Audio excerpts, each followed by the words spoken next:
Hi, Russell. How are you doing this morning?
Hello, Frank.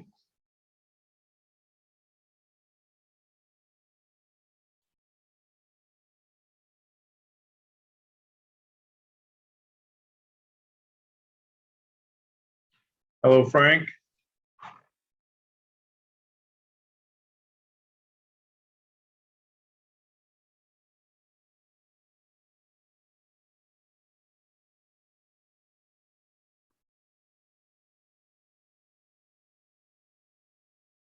Testing, testing, 1, 2, 3, testing.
Frank, can you hear me?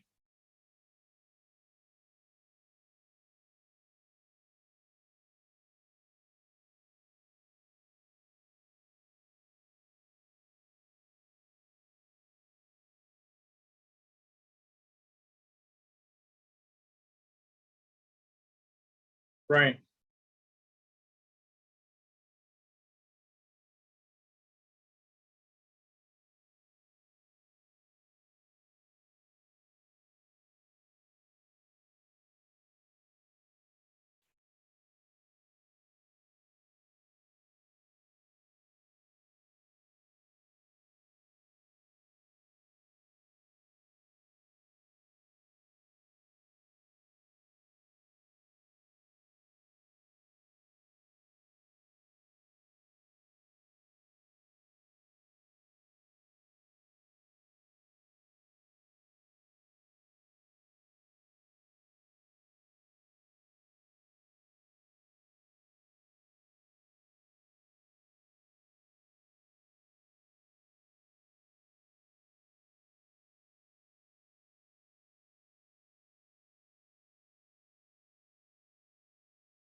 Good morning, sir. Oh, you can hear me. I can hear you just fine. I just wasn't here. Okay, I was freaking out there. I couldn't. Can't. Is your video. I don't see you video. You will in a few minutes. Okay. I was starting to, and we're recording too right now. Okay, great. I'm gonna,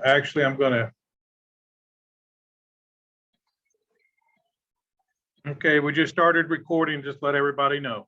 Okay. Call to order. We have Dale Nations, Mike Conway, Bill Firebrand, and myself, Chairman Thorwald. We have a quorum. Is there any conflicts of interest? Hearing none, we'll move on to item 2, report by the Oil and Gas Administrator. Russell, would you proceed, please? Yes, thank you. Good afternoon or good morning, everybody. So let's first start with the drilling and completions activities that's occurred since our last meeting. We've had one permit issued to Penta South 36-1. It's in Apache County. It's northeast of Chambers, Arizona. And then we've got the Myrid 25-1. It has been successfully drilled. They cemented the 4.5 inch string in, production string in. So they're getting ready to put it online here pretty soon. The rig pulled off yesterday. I have a question about that. Yes. I don't know if you can tell me or tell us, but what was the initial production on that? I don't know yet. They haven't sent that to me yet. So, yeah. So once that's submitted to us, I'll let you know. Okay. Is there any more questions on the drilling and completions activity? Okay, if not, we'll go new operator pre-application meetings. We have none here recently since we met with Penta South. So that's kind of where we're at right now. Most of the activity that we've had was for helium, at least for pre-application meetings that we had prior to Penta South. And Penta South is a helium well also. Federal funding opportunities. Let's give you an update on where we're at with the Infrastructure Jobs Act or Jobs Law. We were estimated to get total, and that's through total, that included the formula grant, the initial grant. Those two are the two formulas that we're using for this number, and that's $29,872,000. So the initial grant is 25 of that. 25 million is the initial grant. To give you an update on where we're at with that, we've hired Brooke is online here. She is going to be a project manager for that. And we also have we're interviewing for another project management position. We've also hired a gentleman named Tyler out of Flagstaff, outside Flagstaff. He's going to be the hydrogeologist 2-3, and we're in the process of negotiating a salary and hiring a hydrogeologist 4-6. So if he accepts the position, then we will have him online by next week. So that goes with the grant there on the infrastructure, and then we've got proposals out. We've got proposals in. There's 13 companies that have submitted proposals. We phased this out in 4 different phases. So phase 1 is going to be the assessment phase, where they're just going to do mainly a very desktop review of where all the 246 wells are, find out the real property owners, find out ingress, egress, and any kind of desktop materials that we can gather on those wells. That's what we're going to do in that phase. In the second phase, phase 2 is going to be the site characterization phase. That's where we actually get access and have agreements signed. We'll go out and actually get access agreements signed. We'll go out, try to find the wells. Once we find the wells, we'll start doing, if we need to do soil sampling or water sampling. For sure, we're going to have to do methane sampling. That's part of the grant. So we'll do some methane sampling, grab sampling, and then all that information will go into what we call a QRAD, is a qualitative assessment, and determine in what order we're going to plug these wells. So the third phase, as I say that, the third phase is actually going out and having rigs and wireline trucks, cement trucks, water trucks going out. We'll be plugging the wells at that time, either be drilling them out, finding out, running logs if we need to, just finding out what we need to do to plug the wells and get the wells plugged during that phase. The last phase of operation will be the final phase, and that's basically going out, make sure everything's being put back to its natural condition, and doing any post-monitoring sampling that we would need to do. So we're of the 13 companies, they've all got proposals in for 3 of the phases. The fourth phase is still out there for the last phase is still out there for review. But the first 3 phases are in, and we're in the process. The team is in the process of reviewing those proposals and determining which companies we're going to go with. To update you on the formula grant, the formula grant's going to go out in 2 different phases. So that first phase is going to be 1,262,000 for that first phase of the grant, and we should be getting in the end of November. Department of Interior has told us that they're going to be giving draft guidance out at the end of November.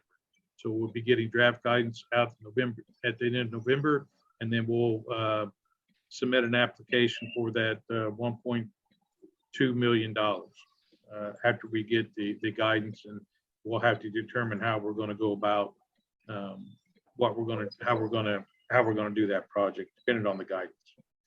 The performance grant, that's going to be later on. It'll probably be end of next year before they even come out with the guidance on that. So we'll have to wait for that guidance to determine whether we can apply or not apply for that grant. But there is a possibility of having $20 million of that on that performance grant that the state could get.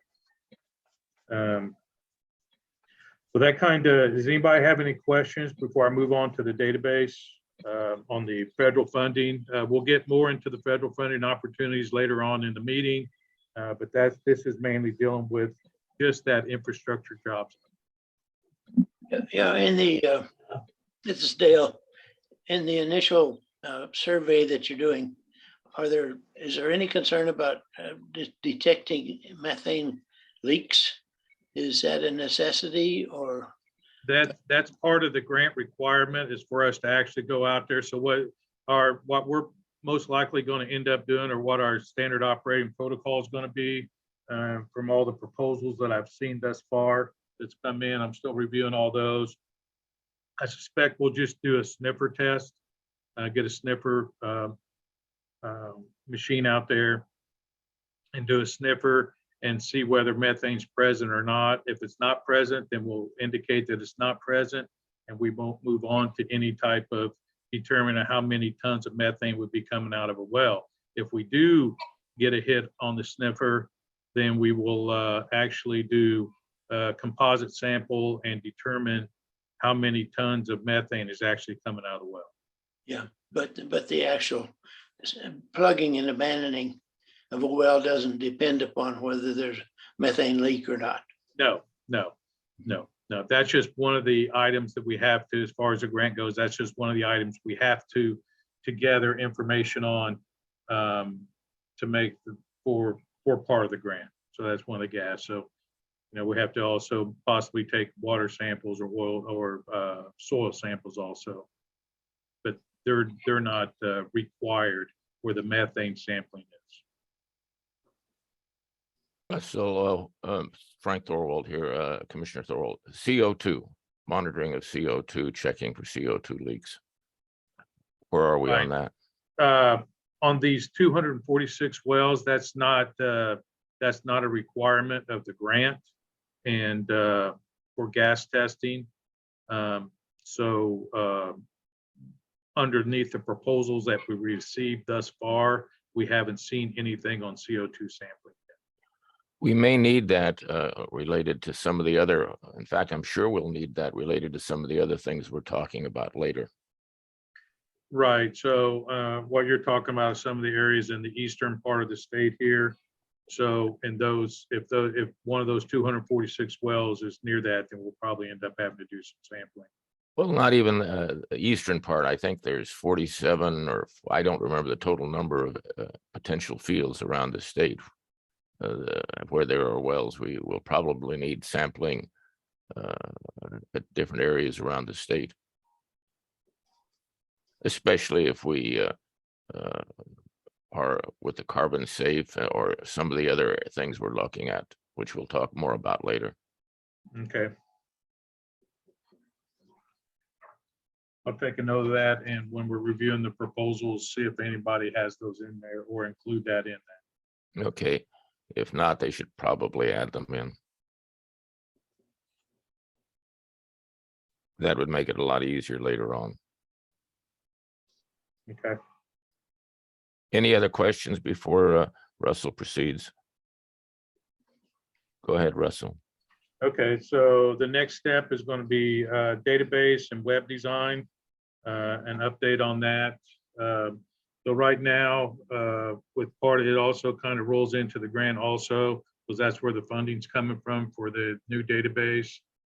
Currently, we're in discussions, or at least IT and us are in, and ADEQ are in discussions with GWPC, which is the Groundwater Protection Council. They have a database that's basically off the shelf. It is it's called RBDMS, and it's 27 to 31 oil and gas states, regulatory agencies use this particular database. So that's how we landed on it.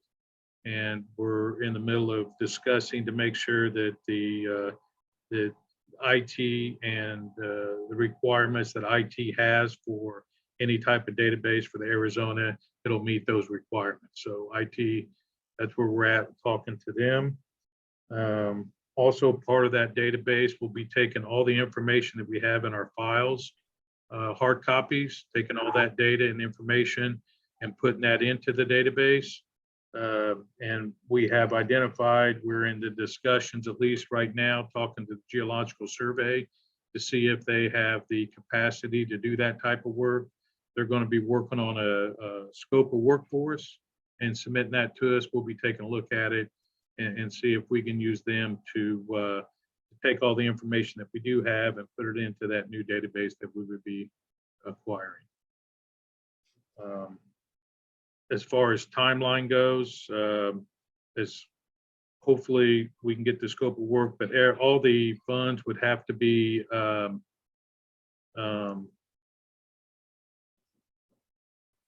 applied by the end of this year for the DOI grant. So all those funds would have to be applied, or a PO would have to be written on those by the end of the year. So our timing on that would be by the end of the year, get the POs written, and then it'll probably take to get the database and all that up running. Just to do the database will probably take 3 to 4 months, and then to get all the information in there is probably a year and a half before all that information would be into the database.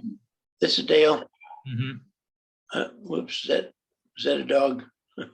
I have a question about the database. Mm-hmm.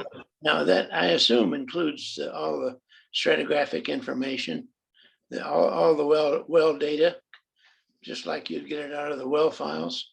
Yes, yeah. So there'll be a copy. There'll be all the logs and all the information in that will be scanned and be available for review. And then we're going to take certain pieces of material like permit numbers and depth of well, sacks of cement, things like that. Those numbers will actually be taken out and put directly into that permit number, and then so they'll be in there by permit number, and all the information for that well will be in there. Now there is a database already, isn't there? Yeah, but it's not a searchable database, so it's basically just an Excel spreadsheet. So when Brooke has to put a new permit out there, she actually has to redo that every single time. So it's very manually oriented, very much time consuming. So what we'd like to do is move more to where the computer's taking care of a lot of that. So we've got better quality information. That's So good. yeah, so that's kind of, we're going to more where it's a lot more efficient. So this will make it a lot more efficient. Let me interrupt for a moment. I just got an email from somebody that wanted to join into the meeting, one of our operators, and he's saying that oh, there he is right now. He's on board. Mr. Hines, are you connected? You're on Okay. mute. Tony, are you, can you hear us? You're muted. Yep, sorry there. Yeah, I don't know what happened. Yeah, it wouldn't letting us in. Tom White's got the same problem. I need to forward it to him too.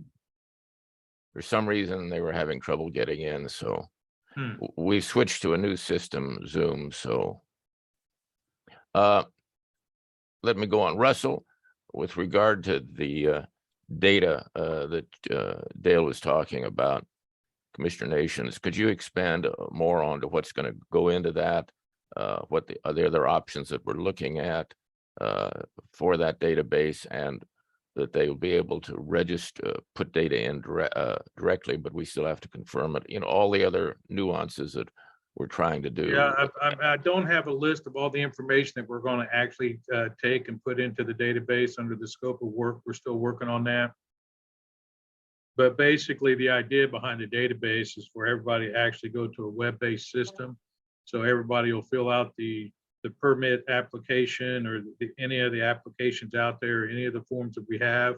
They'll fill those out and they will automatically be uploaded into the database.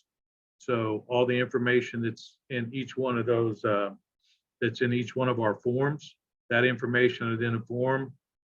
Each one of those it'll be pulled out of that form and put into the database, into that particular application. And then you'll be able to find that information by going to the permit, and then we'll also relate a GIS map.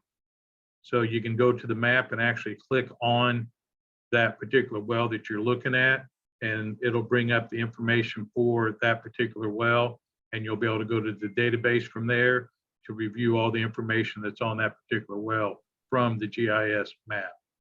So all that will be interconnected to take a look at. So is that what you're wanting to find out, Frank? Yes. Could you give them a little more about the Groundwater Protection Council software? Well, it's the Groundwater Protection Council software is called RBDMS. It's got a core database, so everything works off that core database. So all the information that we're talking about will be put into that core database. And then they have modules that come off that. So one of the modules, and one of the things that we really look forward to using, is there's a module that's attached to it that will pull out all the information that we need to report to the Department of Interior for this grant. So that module will automatically pull that information out, get all that information the way DOI wants us to report it to them. We can take a look at it and then send that information off without actually having to do any other work other than that. The module, the computer does all that information for us after it's already been inputted. Another one, as we look forward to the underground injection control program, there's a module for that also for the UIC programs throughout, that would be for Arizona. So that would be a module if we ever move towards that away. Then the UIC module would be, let's say for class 6 CO2 sequestration, there's a module just for that. So it'll help us manage those types of permitting and applications with that. So there's multiple modules that come out. Any additional questions? I have one other question going back to the funding. When will we get our first funding, or haven't we already gotten some of that? We've already got our $25 million. So our $25 million is already in the bank. We're already using that money for administrative costs currently. And then as soon as we're shooting for November 15th to have all the money, what we would call obligated. So hopefully by then we'll have all the money obligated by November 15th of this year. Any additional questions for our administrator? Russell, do you want to move on to the next items? Yeah, so the next items is our 5-year review. So we had submitted in the first quarter of this year, we had submitted our response to GRC for our 5-year report. They reviewed it and it looked like it was okay. They had asked me to go back through to make sure there were not any changes within the last 5 years of the rules.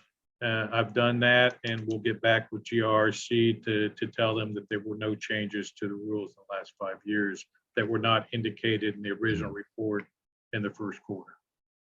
For those of us that, this is Chairman Thorwald, for those of us that don't know what GRC is, you want to tell everyone?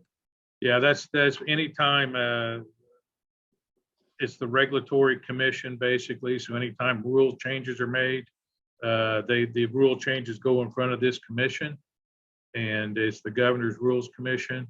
And any rule changes, you have to go through a series of questions to make sure that it's not going to be too impactful to the regulated public. Yeah. Governor's Regulatory Review Council, GRRC. Go on. Sorry. So we'll go on to the next item, which is the procedures manual, standard operating procedures. This is kind of slowed down until we get through the contracts for the grant. So once the grants and the contracts are already out and we have the team fully up and running, then we'll go back to the SOPs and start writing SOPs, standard operating procedures, and get those in line. So once that's done, I would suspect first of the year we'll start on the SOPs. So somewhere in January, February, I would expect we'd be back on that. We've coordinated the budget with, and next item will be the budget. We've coordinated the budget with Arizona DEQ, and basically our budget with them, with the Air Permit Administration Fund. It's a non-Title V budget. The total budget will be a total of 5 full-time employees, and the budget completely will be $393,023. That does not include the $25 million.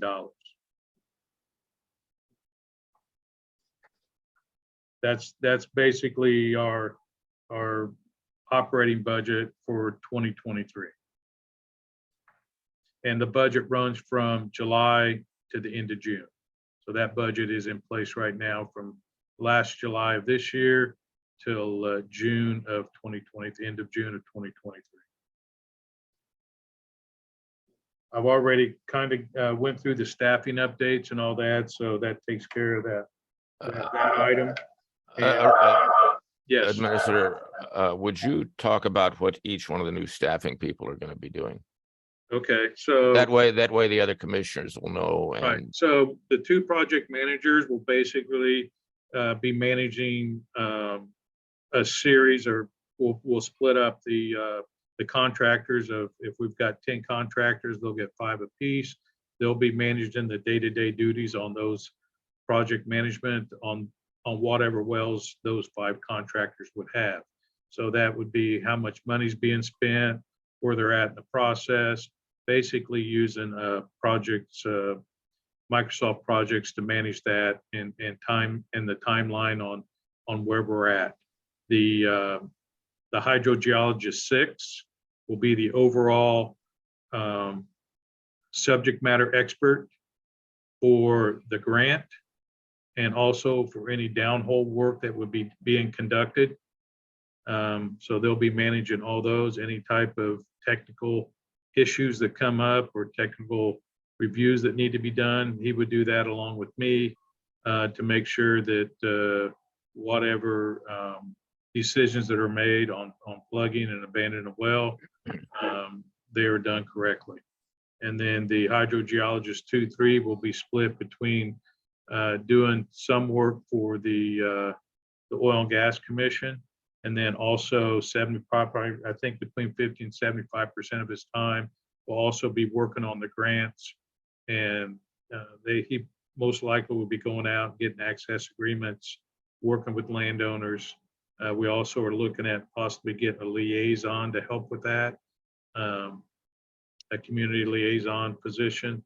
But we have not gone to take a look at that. We're going to try to do it with the 4 people that we currently have.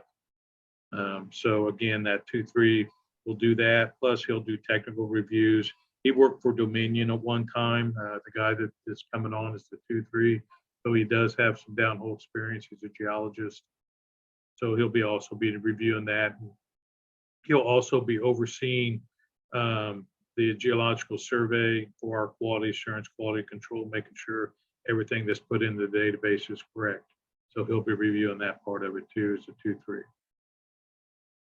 So that's kind of what the positions will do. Russell, Chairman Thorwald, who will be handling the communications and the outreach to the public to find out if there's more wells out there? The way we're going to do that is through web-based.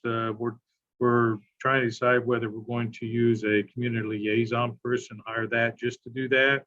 But right now, we're going to be sending out the idea right now is to send out in the newspapers and other news media, send out to where our web page is that we're developing. So as soon as that web page is up, then people will be able to communicate to us through that web page to tell us where there may be additional wells that we do not know of, or any issues they may have with the wells, the 246 wells that we are plugging. So either Tyler, which is the new 2-3, or the community liaison person that we would hire would take care of those communications. Russell, this is Mike Conway. How do you intend to reach out to those stakeholders in the community who might know more about those wells? Well, that's what we're hopefully through the news media, we'll be putting out a communications through them. Just please go to this particular web page and take a look and communicate through us through the web page, so we can do that. But as far as having people on the ground, that's where we were talking to. The AZOGCC has a community liaison. There's 5 community liaisons I think there's 5 within AZOGCC. I can't remember the exact number, so don't hold me to that. But they have those positions out there that actually go out and talk to the community. They have them stationed throughout the whole state, and they talk to the different community leaders that are out there. So we'll probably be collecting information through them.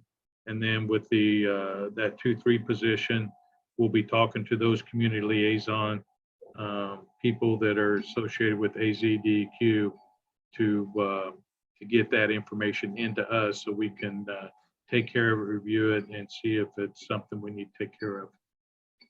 Okay, thank you very much. Russell, Bill, Go ahead, Bill. Yes. in addition to reporting online, could you have, I'm thinking the older people that might know of these wells might not be really into computers, and have just a phone number in addition to reporting online, a phone number they can call in and basically report over the phone. Yes, we will have a phone number for them to call in for problems. Will we be emailing out our to our list, asking questions of the stakeholders? Say that again, please. Will we be emailing out this request to our stakeholders on our mailing list? Yes. So the ones that we do have on our mailing list will also get this information. Any other questions? Okay. I believe that's it for me. I think you're next. Okay, moving on to item 3, report by the chairman. The first part is we just had a meeting of the Interstate Oil and Gas Compact in Baltimore, Maryland, and Russell and I both attended that. And I will give you a few updates on that. The discussions that were had there was lots of discussions, but we had presentations by the Petroleum Association on environmental and general strategies, and we had presentations by the Environmental Defense Fund, Department of Energy, Department of Interior, Environmental Protection Agency, which we all spoke with each one of those. They also was discussions about EPA mapping and environmental justice, perspective on produced water. We had discussions on Class 5 and primacy. We had discussions on pore space, which we'll talk more about later, and CO2 pipeline safety, and also on funding opportunities from the federal government. With that in mind too, they asked if any of us would be interested in being on any of the committees. I personally put in for steering, nomination and resolution, legal, regulatory affairs, and public outreach. The meeting was very informative.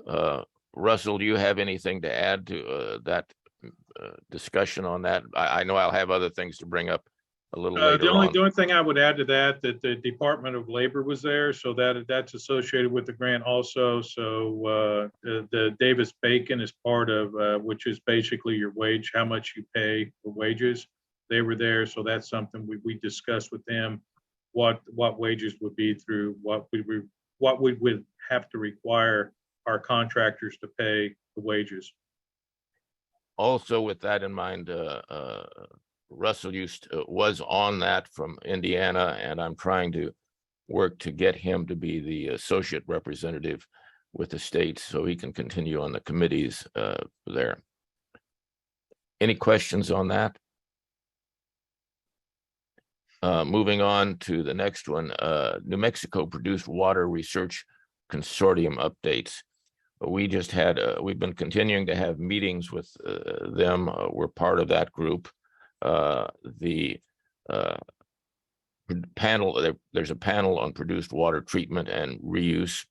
There was a presentation by EPA, which is part of that as well, the Groundwater Protection Council, and there's working on a plan for being able to use for fit for purpose treatment of the water and how that can be done, looking at the various things that can be in the water and how that can be done, the reinjection of that. EPA has designated them as the point entity for that, for the reuse action plan efforts, identifying technical practices, as well as identifying lessons learned and worst state practices, identifying common frameworks from the different states, coordination of efforts to establish and coordinate collaborative research proposals, coordinating with the efforts of grants, not only for universities, but for states and federal sources, addressing specific issues for reuse and treatment with water, brine, solid sampling related to plugging and abandoning, fracturing chemicals that won't interfere with repurposing of water. And when we're talking about repurposing of water, we're also talking about being able to use that for crops, for livestock, and for human consumption, and testing for organics within the water. There's a meeting planned next year in Atlanta, if I remember correctly, to further discuss these things, which we are invited to and may attend. They are still producing, as Bill went over and saw some of those things earlier in the year. They're going to have a number of other models being tested later this year in New Mexico. So if anybody wants to go to that, they're certainly welcome, and we'll pass that on. Is there any questions on that? Yeah, Frank, this is Mike Conway. Yes, What Mike. is, in terms of scale, is there sufficient produced water in Arizona to really do much with? Well, from what I've heard from operators that there is produced water. Yeah, The question is how much, and exactly. some operators could open additional wells almost immediately if there was a way to deal with the produced water. And I also might add, they're looking at commercial purposes, commercial uses of that produced water as well. And they're looking at being the opportunity to pull out other minerals out of the water that would not be economically feasible otherwise.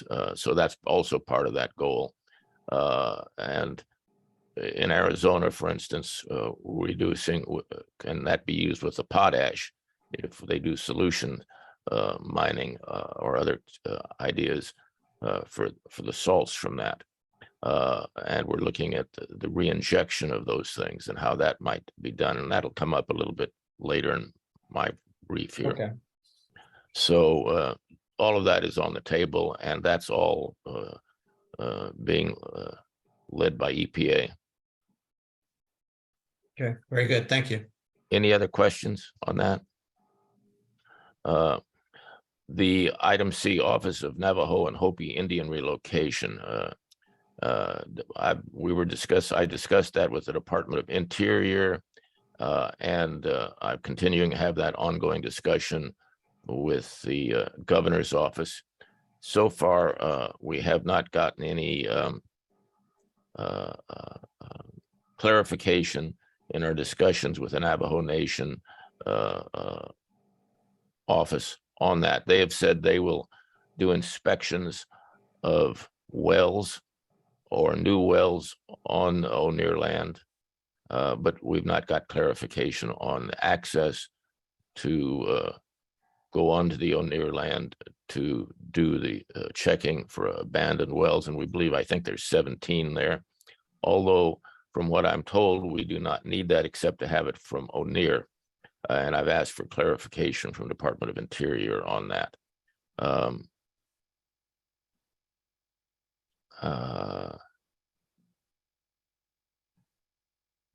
Just a second.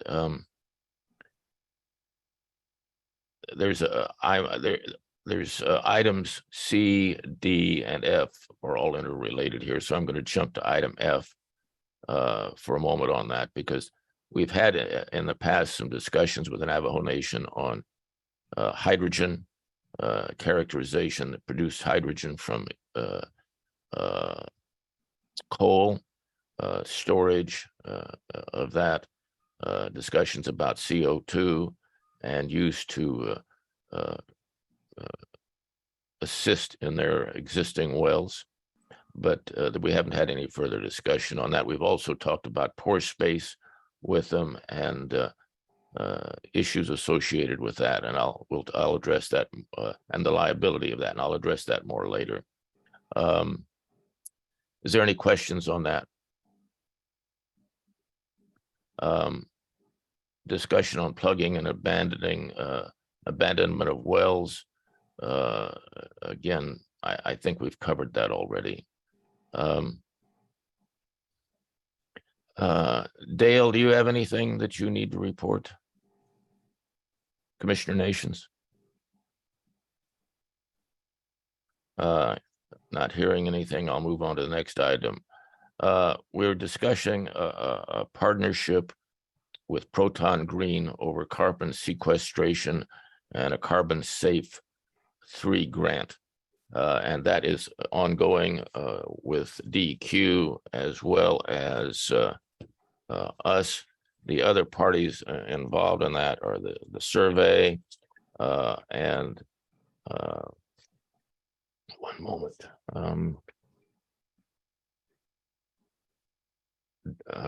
Russell, do you want to talk any more about that? On the pore space or the carbon sequestration part of it? Yes, on the yes, the carbon safe 3 and where we are with regard to that discussion with Proton Yeah, Green. we're in the midst of having a discussion with them. AZDQ did go to their legal to make sure that we could partner with them on that. And the legal came back from AZDQ saying that the AZDQ personnel could work on something like that. So there's no issues from a legal point of view from their side. So we're in the midst of there's the two main items for carbon sequestration with Proton Green that they're wanting us to get involved with is the definition of pore space and how Arizona is going to determine who owns a pore space. And also the other part will be, as Commissioner Thorwald said, was the long-term liability. Who's going to hold that liability? So when the projects are done, or when this project would be done, who would take on that long-term liability of the sequestered carbon? Or would it be reused? Is it going to be stored or is it going to be sequestered, which are two different other questions. Russell, this is Mike Conway. Can I ask you a quick question? Mm-hmm. What is the object of the Proton Green group? Are they going to capture the carbon? Are they not capturing? Are they actually just sequestering? What is their They're going to objective? capture. They're working with other companies. There's other partners that are involved in this, and one of them is the power plant that's out there. Okay. So they're wanting to work with them to capture their CO2 and then use that to sequester it in that formation. So Okay. that's one of their partners. They don't have a formation to put it in at this point in time. That's still under investigation. I believe they're still reviewing it, but I think they've ID'd a formation. I'm just not aware of what formation that is. That's part of our discussions that we've been having. Because I can recall maybe 5-7 years ago, there was some efforts to identify a formation in the Holbrook Basin for carbon sequestration, and that came up nil. Yeah.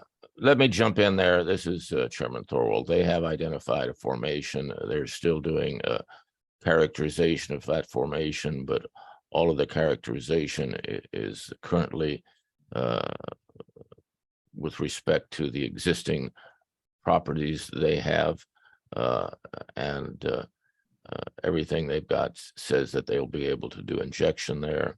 They're looking at also pulling helium out of the ground and then reinjection of the CO2 from that, as well as getting it from other sources.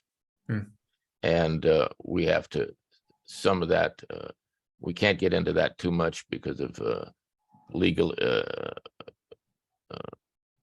issues with regard to disclosure of information. However, what I have just stated is public information, publicly available. So anyway, so I have to leave it at that. Okay, thanks.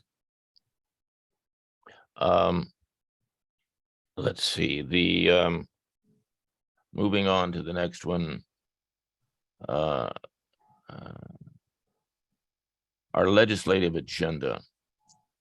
This is what we want to put forth to the legislature to try to change this year. And that is identification of pore space, how we deal with that.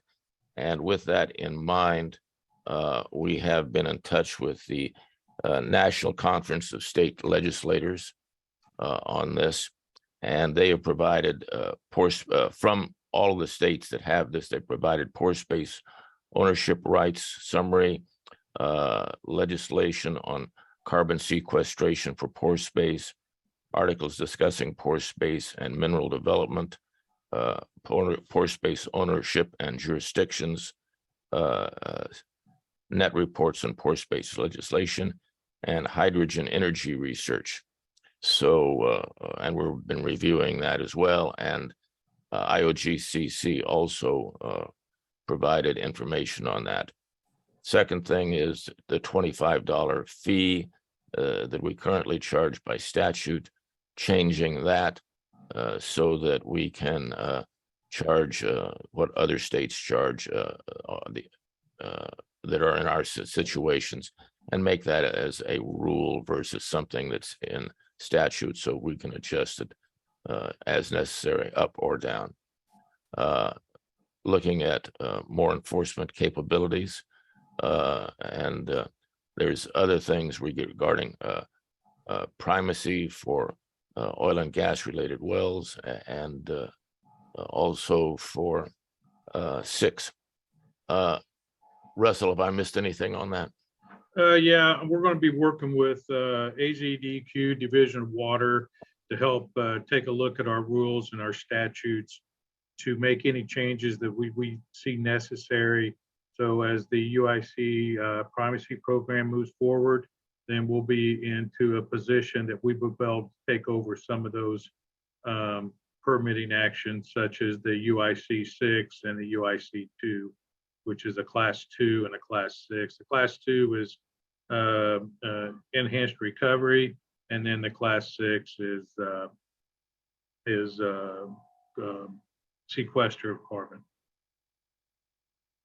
And we also may take a look at 3 for solution mining, and 1 is may cover some of the commercial produced water injection. Okay. Very good. Moving on, any other questions there? I know some of these are interrelated, and we probably will put them more, refine this a little bit more. Under the lobbyist registration, I'm now registered as the official lobbyist, and Stephen Cooper is the backup on that, and that is all completed. On item K, reestablishing Oil and Gas Commission as administratively separate from other state agencies. That's not going to happen. There's just not enough long-term funding available at this time to be able to do that. Moving on to item I, production, storage, and reuse of hydrogen. There is a group of states, Colorado, Wyoming, Utah, and New Mexico, that are working on hydrogen storage and hydrogen hubs. And we've been in contact, and this relates to a couple more, another one down the item, with our senators' offices and Department of Energy. And there is money available for hydrogen hubs in the amount of $8 billion, and that's with a B, for this, including characterization of the storage areas, the areas related to actual storage itself, building those kinds of facilities. So there is a hydrogen study committee in the state that the legislature set up that's working on that as well. DEQ is part of that. I'm providing information to the governor's office and to DEQ, and so is Russell with respect to that. And so we're trying to move forward with that as well and be able to get some of that money for that characterization and work. Any questions on that one? With regard to item F, the rule packages, I think that Russell discussed that. We're trying to get that done, but these grants have taken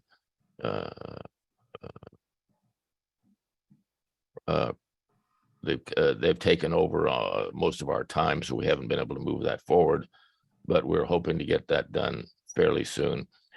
We did submit our 5-year rule material, and that still needs to be completed, and that will be done hopefully later this year, and then sometime early next year be able to take care of the rules that we need to change.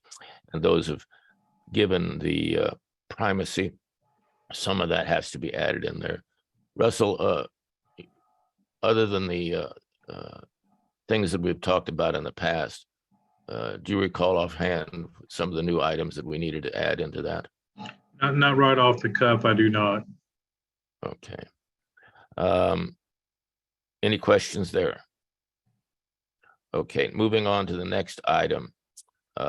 Nikola Motors, Nikola Corporation, on CO2 sequestration and hydrogen production. Russell and I were asked to attend a meeting with them on that, possible. They're looking at federal funds. They're also looking at hydrogen and setting up hydrogen stations around the nation, all of which is public information. And they are talking about with us and others about potential partnerships in that. That is just in the discussion stages. It has not gone anywhere yet. Any questions there? Moving on to item P, we have been in discussions with Senator Sinema and Senator Kelly's office about hydrogen and carbon sequestration, and what funds we might be able to get from that in both areas. In the carbon sequestration, there's a number of different things that are out there. And we've had discussions with both Department of Energy and Department of Interior and EPA on that. And with that in mind, we would need to get a primacy and for this CO2 6, for 6, and there's $5 million available to do that. So we're in discussions with DEQ about being able to get that or a portion of that $5 million to be able to get the work done on the primacy for for 6 and possibly other areas. Russell, have I missed anything on that one? No. Okay. Any questions on that? Going on to Q, and I just mentioned the hydrogen energy there, and that's the 8 billion for that. And that includes a variety of things, and that's over a number of years. The carbon sequestration and the Environmental Protection Agency, we've been talking to them as long as with Department of Interior, Department of Interior, and Department of Energy on being able to get grants and to be able to use some of the money for sealing the natural leak in the sea, some of the CO2 field areas. So we're working on that. We're waiting for to find out what they say with regard to that. Also, we've talked to them about downhole monitoring equipment that is remote, looking at whether that would be covered in some of this for water, salinity, movement, temperature, that type of thing. And we were waiting to get a response from them on that as well. Any other questions on that? Have I missed anything? Frank, I have a question. Maybe I'm backing up a little bit. Go ahead, Dale, Commissioner Nations. The Nikola Corporation. What I don't understand what that would be. What's the proposal on that? Well, we don't really have a clear proposal yet. It's still in the early discussion stages, but what the company is doing is they are making hydrogen powered trucks and vehicles, and they are already in the development of a hydrogen hub in, I believe it's Southern Arizona, and they plan on developing hydrogen fueling stations around the nation. So they're interested in how that would all, what the regulations would be on that, what the statutes would be, and they're also talking to the Geologic Survey and others, state entities and private entities to move that forward as well. So, as I said, it's still in early discussions with that. Can you tell us what the source of the hydrogen for that fuel, hydrogen as fuel would be? Well, they're looking at several ways. We're talking about produced water for an industrial use application. We're talking about other water, the salt water that we have, the underground water in the state.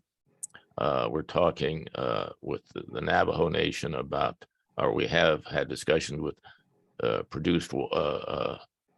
with hydrogen produced from coal.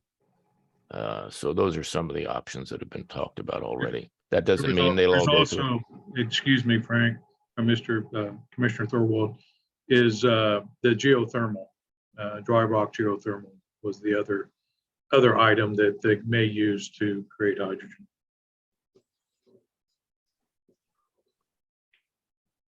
That's it. Any other questions? Have we missed anything? I don't think so. Have I missed any items in there? There's a long list.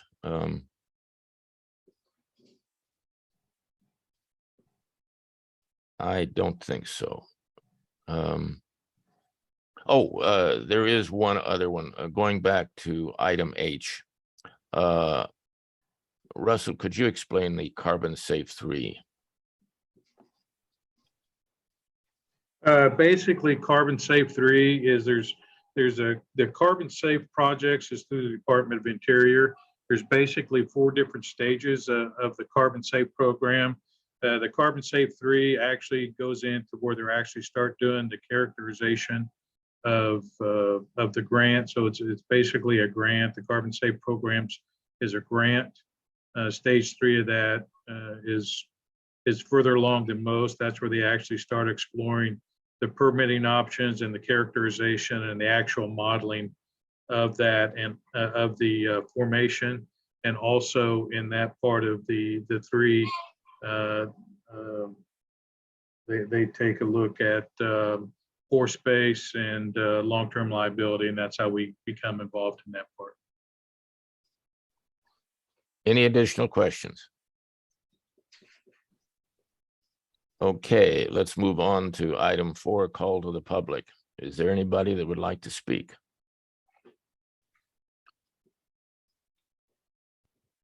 Not hearing anybody, we will move on to future agenda. Review and consideration of future agenda items. Is there anybody that would like to see something on the agenda for our next meeting?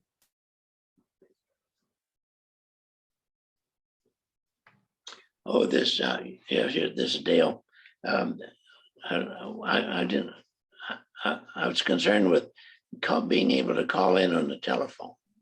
Is that phone number on the agenda wrong, or did I call in too early? I tried to do that and it didn't work. We'll work on that. This is the first time we've used it. It should have worked. So I don't know the answer to that. Yeah, now that you're doing the Zoom, they want to discourage that. But if people want to call in from somewhere else, they may not be able to access the Zoom as well as just through it on a telephone.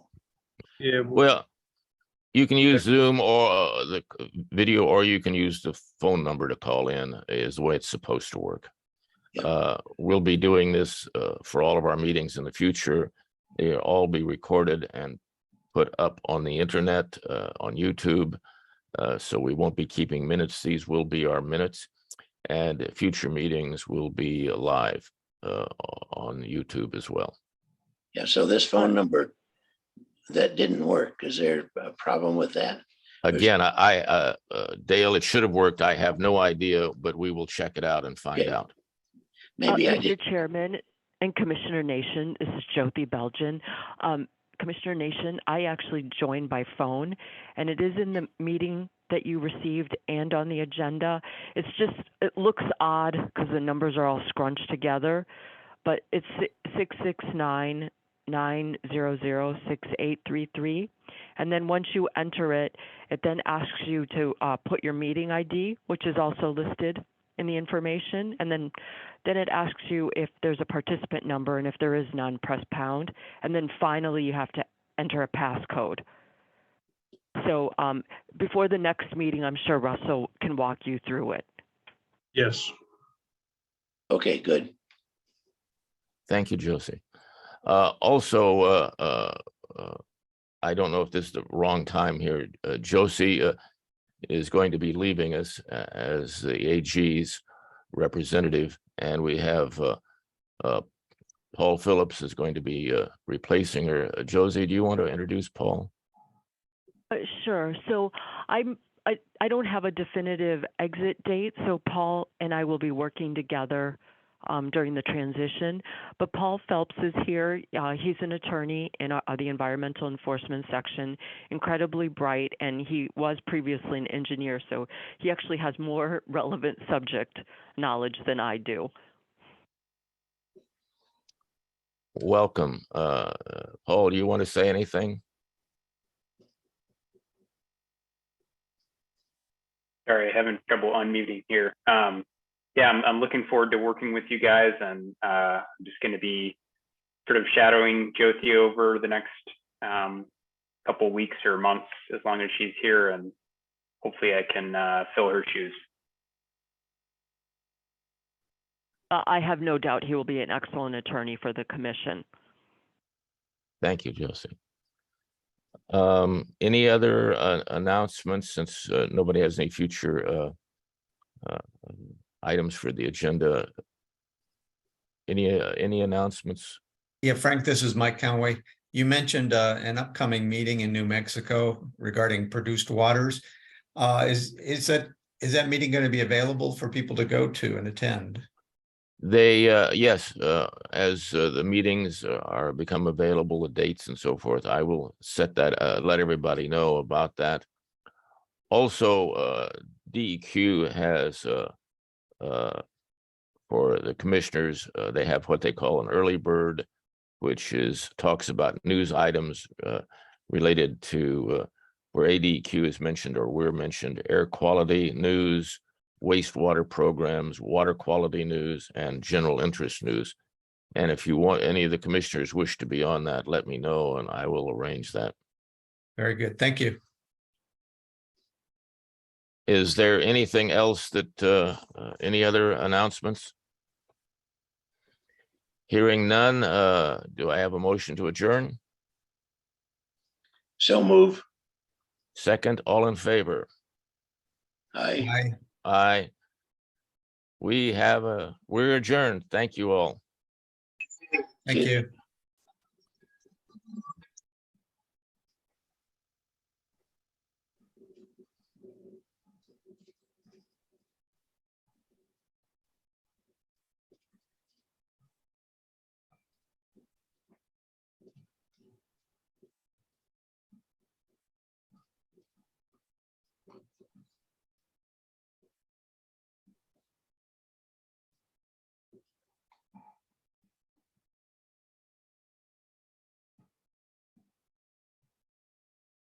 Josie, did you have anything you wanted to discuss before we drop off? No, I was just waiting for everybody to drop off, and then I was gonna get on out of here and then get the Okay. recording stopped. All right, have a good Okay, weekend. you Russell. too. Bye. Thank you. Bye.